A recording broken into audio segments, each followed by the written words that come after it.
우리가 지난 주일을 종교 개혁 주일로 지켰습니다. 마르틴 루터가 이 교회를 개혁할 당시 이 교회가 타락한 원인들이 참 많습니다. 그 중에 하나는 교회가 재산을 많이 쌓아놓고 부자가 된 것입니다. 당시 이 루터가 속한 이 서유럽 지역 교회는 모두 기독교가 국교인 나라였습니다. 그래서 당시 교회는 전혀 박해를 받지 않았습니다. 박해 대신에 국가의 엄청난 후원을 받았습니다. 국가가 교회에게 땅도 많이 주고 돈도 많이 주었습니다. 심지어 이 서유럽 지역 교회의 수장인 교황은 이 왕보다 더 높은 지위, 더 높은 권력을 행사했습니다. 이 때문에 교회가 정말 많은 토지와 재산을 소유했습니다. 이렇게 교회가 부자가 되니까 신학적으로 종말론이라는 것이 사라져 버렸습니다. 그러니까 예수님께서 말씀하신 하나님 나라가 이미 이루어졌다 이렇게 말했습니다.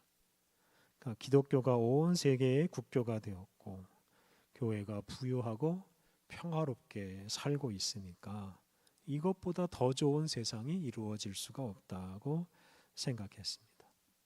그래서 더 이상 하나님의 나라를 기다릴 필요가 없다. 여기가 하나님 나라다. 이렇게 신학자들이 설명했습니다. 그래서 사람들은 예수님을 기다리지 않게 되었습니다. 그 대신에 이 교황이 다스리는 세상을 하나님의 나라로 이해했습니다. 이게 교회가 타락한 아주 근본 원인입니다. 사람들이 예수님께서 약속하신 하나님 나라를 기다리지 않고 또 현실에서도 하나님 나라를 실현하려고 애쓰지도 않았습니다. 대신에 이 교회가 가지고 있는 토지, 재산 이런 걸 두고 싸움을 벌였습니다. 그러니까 세상 나라에서 더 많은 것을 누리려고 싸움을 벌인 것입니다. 그 당시에 교황, 추기경, 대주교 이런 교회의 고위직은 권력과 부를 한꺼번에 얻을 수 있는 자리였습니다. 그래서 그런 자리를 차지하기 위해서 엄청난 싸움을 벌였습니다. 돈으로 권력으로 그런 자리를 얻는 일이 많았습니다. 또 고위 성직자들은 이 성직을 돈을 받고 팔기도 했습니다. 그런 시대에 앞서서 1100년경에 교회가 점점 부유해지면서 성직자들이 타락하니까 이 성직자들이 많은 재산을 소유하는 것을 막기 위해서 성직자들이 결혼하는 것을 금지했습니다. 그게 1100년경의 일입니다. 그러니까 부인이나 자녀가 없으면 재산을 아무리 많이 모아놔도 그게 자기가 죽으면 나중에 다 다른 사람 차지가 되지 않겠습니까? 그래서 성직자가 독신이면 재산 모으는 일에 관심이 없게 될 것이라고 생각하고 이제 그런 제도를 마련한 것입니다. 그런데 이 교황을 비롯한 이 교회 권력자들은 이제 법적으로는 독신으로 살면서 실제로는 여러 부인과 많은 자녀들을 두었습니다. 그리고 자녀들에게 재산을 다 물려주고 심지어는 자기 아들을 교회 고위직에 임명하는 일도 있었습니다. 그러니까 이렇게 교회가 부유해지면서 하나님 나라는 기다리지 않고 그냥 세상 나라에서 잘 먹고 잘 사는 일에만 몰두하다 보니까 교회가 타락한 것입니다. 오늘날 우리도 마찬가지입니다. 지금 우리가 살고 있는 현실을 이보다 더 좋을 수는 없다. 여기가 하나님 나라다. 이렇게 현실에 안주하고 이 현실에서 조금 더 잘 먹고 잘 살려고 애쓰다 보면 반드시 타락합니다. 우리 자신이나 이 세상을 완성될 하나님 나라에 비추어 보면서 우리 자신을 하나님 나라 백성답게 만들어가고 또 우리가 처한 이 세상을 하나님 나라로 만들어가기 위해서 노력해야 우리가 타락하지 않고 하나님 나라를 기다리며 살아갈 수가 있습니다.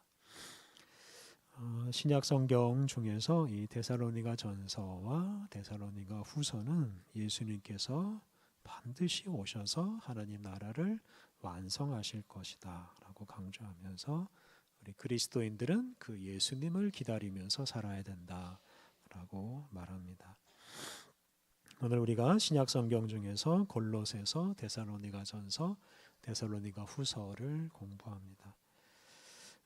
먼저 골로새서를 묵상하겠습니다. 우리가 지난주에 에베소서를 묵상했는데요.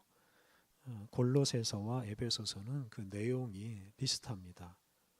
그래서 에베소서와 골로새서는 자매 서신 또는 쌍둥이 서신이라고도 부릅니다. 에베소서의 내용 절반 정도가 골로새서에 이제 그대로 나옵니다. 에베소서는 하나님께서 예수 그리스도 안에서 만유를 통일한다 이렇게 표현했습니다. 이제 그거와 비슷하게 골로새서는 예수님이 만물의 으뜸이다. 그리고 하나님과 만물을 예수님께서 화목하게 하신다라고 표현했습니다. 골로새서는 예수님이 만물의 창조주이면서 동시에 만물의 으뜸, 머리이시고 또 참된 하나님의 형상이라고 말하면서 오직 예수님을 통해서 구원을 받는다라는 점을 강조합니다. 이 골로새라는 도시는 터키 동남부에 있습니다. 그래서 아시아 그 주에 소아시아에 있습니다. 골로새서 인근에는 라오디게아가 있어서 라오디게아 교회하고 골로새 교회하고 이렇게 형제처럼 지냈습니다. 이 바울의 동역자인 에바브라라는 사람이 있었는데 이 사람이 이제 골로새 교회의 지도자로 일을 했습니다. 그리고 이 골로새 교회 지도자인 에바브라가 사도 바울에게 이 지금 골로새 교회 안에 이단 거짓 교사들이 들어와서 잘못된 교훈을 가르치고 있다는 소식을 알려줍니다. 사도 바울이 이제 그 소식을 듣고 그 가르침을 비판하고 바른 길로 인도하기 위해서 이 골로새서를 썼습니다. 1장에서 사도 바울은 예수님에 대해서 말합니다. 그래서 예수님이 유일한 구원의 중재자이고 예수님이 모든 것을 이루셨다 하는 점을 강조합니다. 그래서 1장 15절부터 23절에서 예수님이 누구신가, 예수님의 인격과 예수님이 무엇을 하셨나 하는 것을 말합니다. 그리스도는 창조주이시고 모든 것, 심지어 천사들이나 공중의 세력을 잡은 존재들, 보이지 않는 하늘의 세력들까지 예수님이 다 창조하셨다고 말합니다. 그리고 예수님께서는 십자가의 죽음을 통해서 온 세상 만유를 구원하신다고 말합니다. 우리가 특별히 1장 18절 말씀 같이 읽어보겠습니다. 1장 18절 말씀, 골로새서 1장 18절 같이 읽겠습니다. 그는 몸인 교회의 머리시라. 그가 근본이시요 죽은 자들 가운데서 먼저 나신 이시니 이는 친히 만물의 으뜸이 되려 하심이요. 예수님은 만물의 창조주라는 사실을 앞에서 강조하고 여기서는 만물의 으뜸이다. 만물의 으뜸이 되시기 위해서 가장 먼저 죽은 자 가운데서 부활하셨다고 말했습니다. 특히 여기서 예수님은 교회의 머리시다라고 표현하지 않았습니까? 예수님은 바로 그 교회를 통해서 온 세상을 구원하시고 또 온 세상을 하나님과 하나가 되게 하십니다. 우리가 예수님이 바로 이런 분이시다, 이런 일을 하신다라는 이런 믿음을 굳게 할 때 이단이나 이상한 가르침에 빠지지 않고 오직 예수님을 기다리면서 살 수 있습니다. 2장이 이제 본론이라고 할 수 있는데 여기에 이제 거짓 교사들의 여러 가지 주장을 소개합니다. 그 당시 거짓 교사들은 할례를 받아야 된다, 안식일을 잘 지켜야 된다, 특정한 음식물은 먹지 않아야 된다, 또 금욕 생활을 해야 된다. 또 천사를 숭배해야 된다. 이 천사를 잘 섬겨야 천사가 우리를 도와준다. 이런 주장도 했습니다. 그래서 바울은 이런 가르침은 다 배격하고 오직 예수님과 예수님의 가르침을 따르라고 권면합니다. 그래서 결론적인 권면이 2장 16절 17절에 있습니다. 2장 16절 17절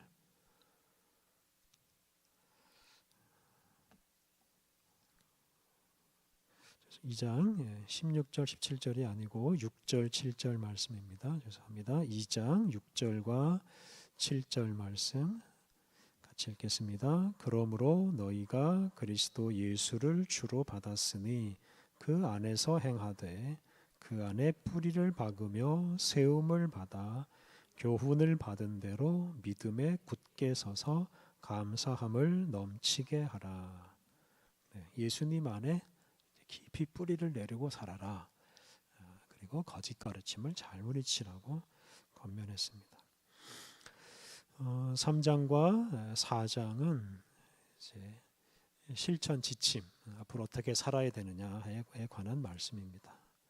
그리스도인은 예수님을 통해서 거듭난 새 사람이다라는 걸 강조하면서 그냥 옛날에 있었던 율법 또는 사람들이 만들어낸 철학 이런 것들에 얽매이지 말고 예수님을 바라보면서 예수님 말씀 따라 살라고 권면합니다. 그래서 3장 1절 말씀이 이제 3장과 4장을 다 요약하는 말씀입니다. 우리 3장 1절 말씀을 같이 읽어보겠습니다. 그래서 우리가 그리스도와 함께 다시 살리심을 받았으면 위의 것을 찾으라. 거기는 그리스도께서 하나님 우편에 앉아 계시느니라.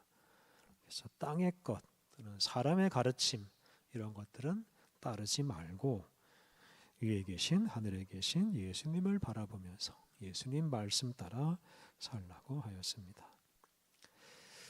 이제 데살로니가 전서를 묵상할 텐데요. 데살로니가 전서는 성경 중에서 가장 먼저 기록된 말씀입니다. 그래서 가장 초기 교회의 모습을 잘 알려주는 서신이 바로 이 데살로니가 전서입니다. 네, 초기 그리스도인들의 가장 큰 특징은 예수님의 재림이 임박했다. 예수님이 곧 오신다라는 생각을 가지고 산 것입니다. 1장 2절부터 10절까지 말씀은 데살로니가 성도들이 예수님을 믿은 이후에 변화된 모습을 하나하나 설명하면서 그것에 대해서 감사하는 말씀입니다. 데살로니가 성도들의 삶을 사도 바울은 믿음의 역사, 또 사랑의 수고, 소망의 인내 이렇게 요약하면서 칭찬했습니다. 우리 1장 3절 말씀 같이 데살로니가 전서 1장 3절 말씀 같이 읽겠습니다. 너희의 믿음의 역사와 사랑의 수고와 우리 주 예수 그리스도에 대한 소망의 인내를 우리 하나님 아버지 앞에서 끊임없이 기억함이니. 믿음의 역사, 사랑의 수고, 소망의 인내 이것이 그리스도인의 과거, 현재, 미래를 설명하는 말씀입니다. 그래서 믿음의 역사, 예수님을 믿은 것을 말합니다. 그래서 데살로니가 교회가 예수님을 믿은 것. 그리고 예수님을 믿은 사람은 어떻게 삽니까? 이 사랑의 수고를 하면서 삽니다. 그래서 이 사랑은 현재 그리스도인의 삶의 방식입니다. 그리고 주 예수 그리스도에 대한 소망의 인내, 이것은 이제 인내하면서 예수님을 기다리는 삶입니다. 그래서 이 소망의 인내는 그리스도인의 미래에 관한 말씀입니다. 예수님과 예수님이 이루실 하나님 나라를 바라보면서 참고 기다리는 삶, 이것이 바로 소망의 인내입니다. 그래서 이 소망의 인내가 바로 장차 오실 예수님, 또 장차 이루어질 하나님 나라를 기다리는 사람들의 삶의 방식입니다. 2장과 3장은 사도 바울이 데살로니가에서 복음 전한 일을 회고하는 말씀입니다. 사도행전을 보면 바울과 실라가 2차 전도 여행을 하는 중에 이제 마게도냐 지방으로 가서 빌립보, 데살로니가, 베레아 이런 교회들에게 전도를 하는 이야기가 나옵니다.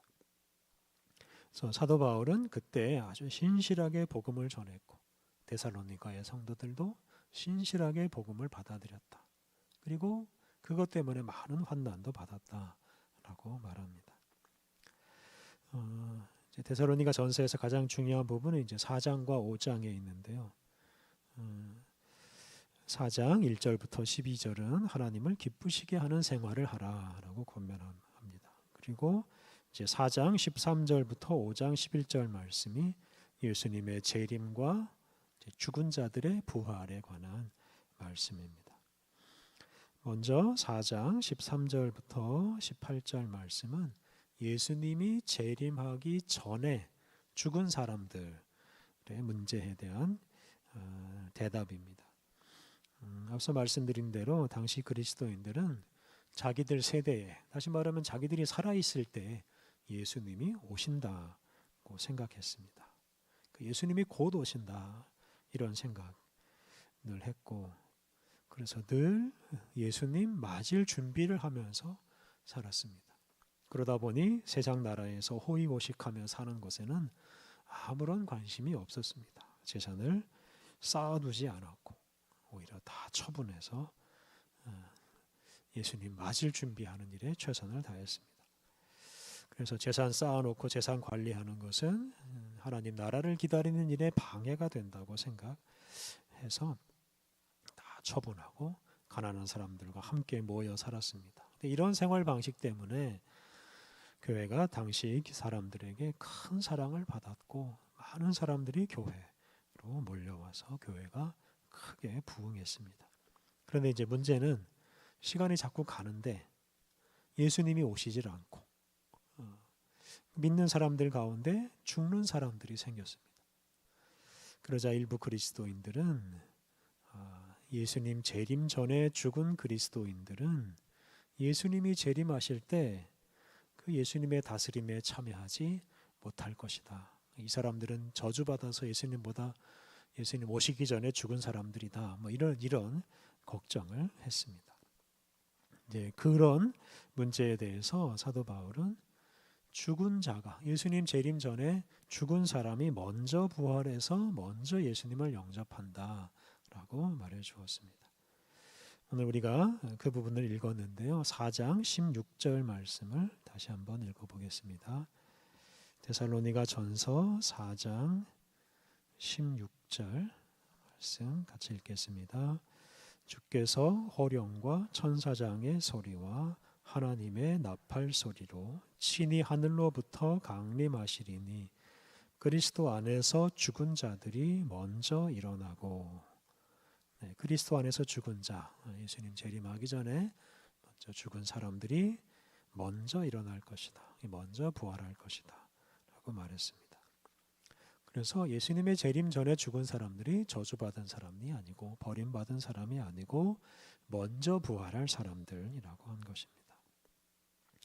5장 1절부터 11절은 예수님께서 재림하시는 방식에 대한 말씀인데 도둑처럼 갑자기 오신다라고 말합니다. 그렇기 때문에 항상 깨어서 근신하며 살라고 말합니다. 그래서 5장 8절 말씀 같이 읽어보겠습니다. 5장 8절 말씀 우리는 낮에 속하였으니 정신을 차리고 믿음과 사랑의 호심경을 붙이고 구원의 소망의 투구를 쓰자. 여기도 이제 믿음과 사랑과 소망 이렇게 말씀하지 않습니까? 이게 믿음과 사랑과 소망 이걸 품고 늘 예수님을 기다리면서 그리고 예수님께서 이루실 하나님 나라를 기다리면서 하나님 나라 삶의 방식으로 살아가라고 부탁하였습니다.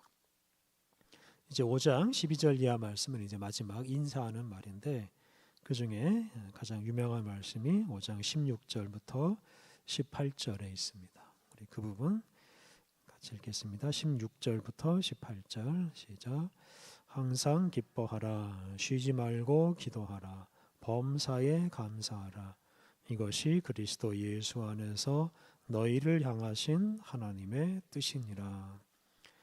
항상 기뻐하고 쉬지 않고 기도하고 범사에 감사하는 것. 뭐 도무지 불가능한 일처럼 보이지만 하나님 나라를 기다리는 사람은 얼마든지 그렇게 살 수가 있습니다.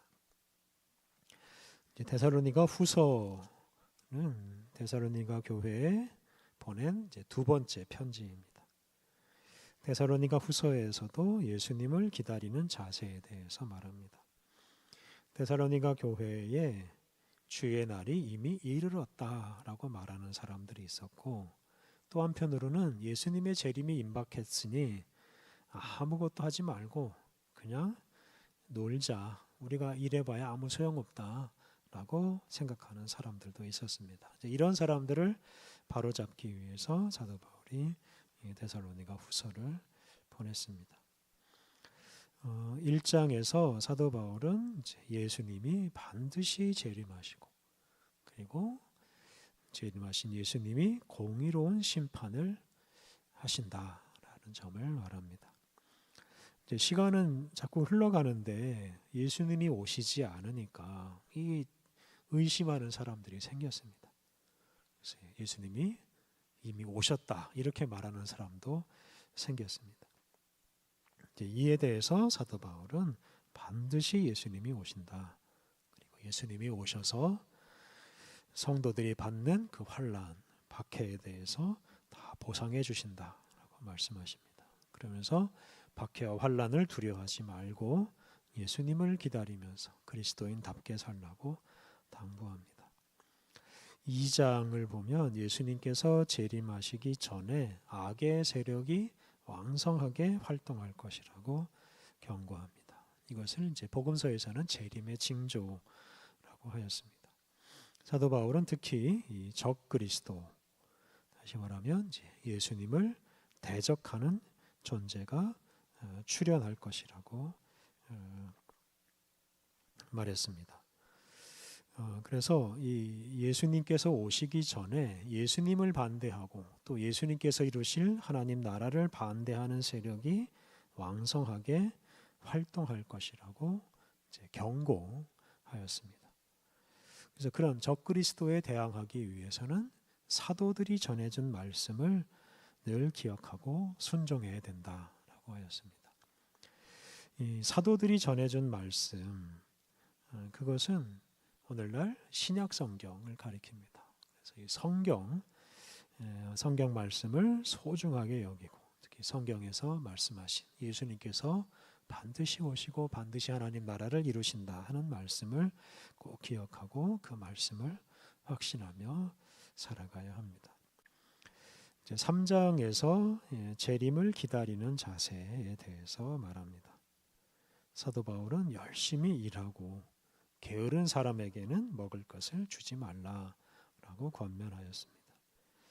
우리 3장 10절 말씀을 같이 읽어보겠습니다. 데살로니가 후서 3장 10절 말씀.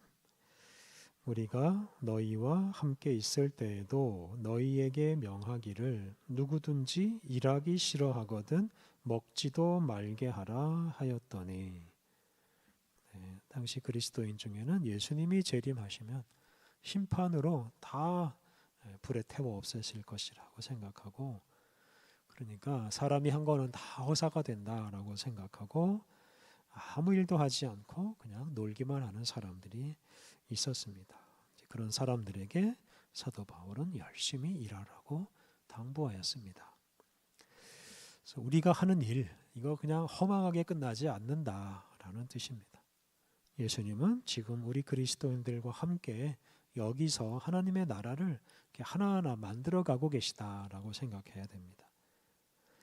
그리고 이제 마지막 날에 그 하나님의 나라를 예수님께서 완성하십니다.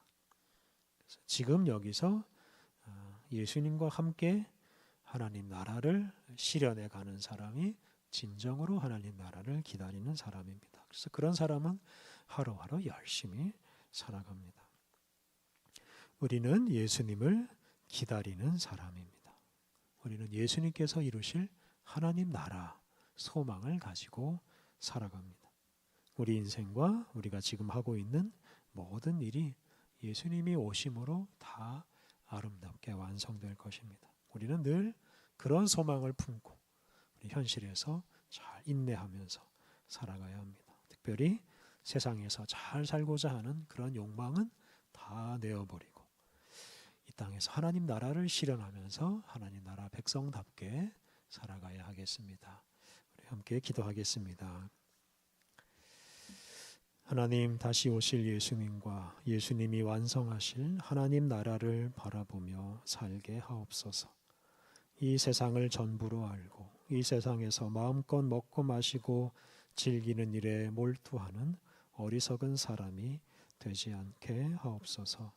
하나님 나라를 완성하시는 예수님의 동력자로서 부지런히 주님의 일을 열심히 하며 살게 하옵소서. 어려움을 겪어도 반드시 주님이 오시고 하나님 나라가 이루어질 것을 믿고 소망을 품고 인내하며 살게 하옵소서. 예수님의 이름으로 기도드립니다. 아멘.